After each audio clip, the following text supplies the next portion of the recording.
Всем привет! Welcome back everyone, I'm Kazak, and today I wanted to talk about the uniforms before VKPO and the Russian adoption of EMR. So, the uniform like I'm wearing right now, and let's go over the history of both the camouflage and the uniform. So, Russia, the EMR camouflage, which stands for Единая маскировочная расцветка, unified masking camouflage, unified masking coloration. What does unified masking camouflage mean? Because I think that this should be explained. Unified as in the sense that it's unified between all the branches of service, but also unified because it is one camouflage which can be adopted into fitting different environments. Most commonly would be the summer version, like I'm wearing right now, like the one you have on your vests, on your helmet covers, and pretty much everything. There are versions for spring, for autumn, and a bit more versions, which it's not the time to talk about it today. It's finalized in 2008. The work on uniforms begins as soon as possible, with Russian fashion designer Valentin Yudashkin creating, or maybe let's say designing, the uniforms. Though his projects are not accepted by the Ministry of Defense, later in 2010 BTK Group redesigns the uniform, but it's still not accepted by the Ministry of Defense, which adopts a design of the 2011.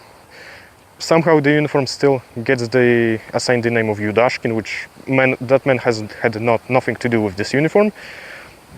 And it's a uniform very much similar to the one like I'm wearing right now, with some differences, because this one is a 2014 production one. So starting from 2011, uniform like this, but the rank straps are not on the shoulders, but one on the chest and one on the left sleeve at the pocket. With Shoigu being appointed the Minister of Defense, this changes. Soldiers are ordered to sew the rank straps on the shoulders, and later production uniforms will just have the rank straps on the shoulders from the factory. There is also a later uniform from 2014, which specifically this is the 2014 one. And some differences, of course, the rank straps on the shoulders. In addition, a ventilation mesh is sewn across the back. My uniform, I will mention this right now, only has belt loops for a wide belt and not for the narrow small belt. I believe this is only the case in my uniform. You can prove me wrong, I'm not sure, but Ivan Savin's issued uniform had loops for a small belt as well. So that's why I believe it could be the case with only my uniform. But I'm getting a bit off topic.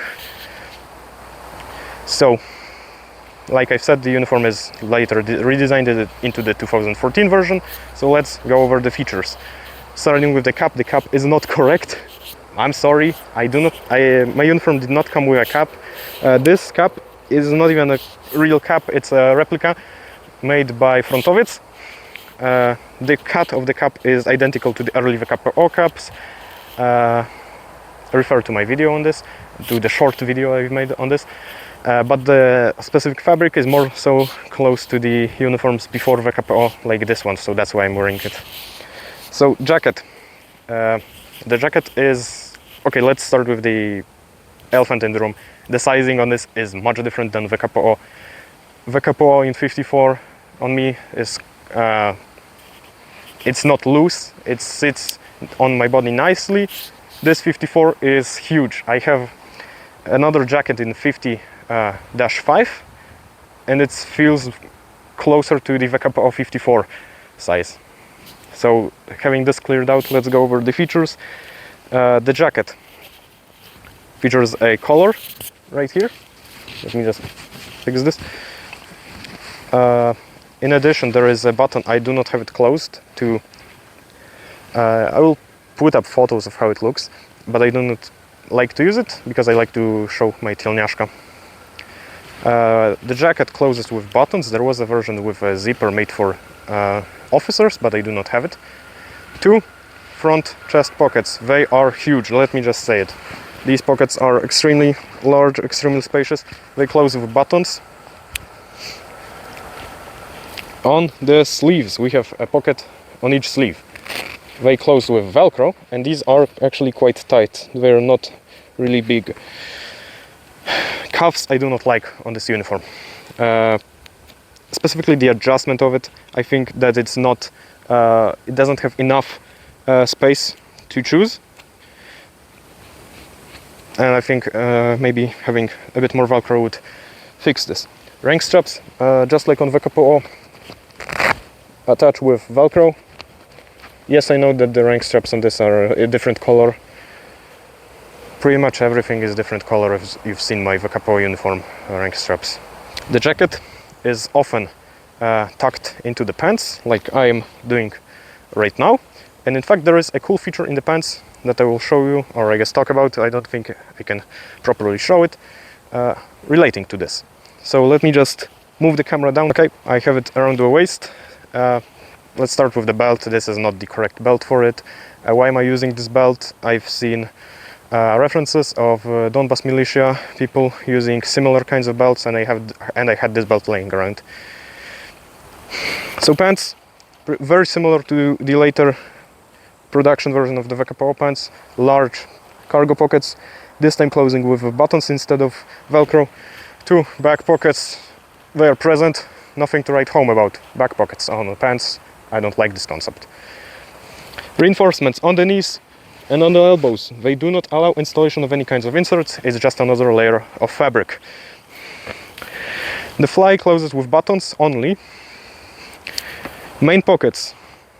They are not as big as VKPO pants, as the pockets on the VKPO pants, unless I misremember something. But they have a cool feature which makes it, in my opinion, better than the VKPO pants. I'm not able to properly show it, but the pockets have huge holes, which allow you to take the jacket and pull it downwards to adjust your jacket within your pants for wearing the jacket tucked into the pants. It's a very useful feature, which I wish was kept on the VKPO pants, because I like tucking the jacket into the pants for this kind of look. Very much related to naval infantry, déchabé kind of units. Tucking the jacket into the pants. Very useful. There is big holes, you can grab it nicely. In addition, these pants are much more loose than the pants of the VKPO. But as I've said, this is probably related to the sizing situation on these uniforms.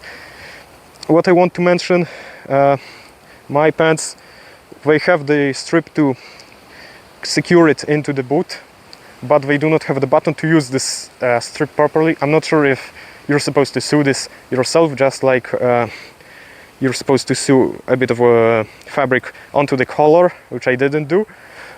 But this is annoying, and it was changed in VKPO. VKPO pants normally just have the button, so you can just use the strip and secure your pants into your boots normally. The uniform is quite simple. There isn't any spaces for patches, any place for patches, no external Velcro to use. So let me just move the camera up, and we'll continue to talk about the history of this uniform. So what happened with these uniforms?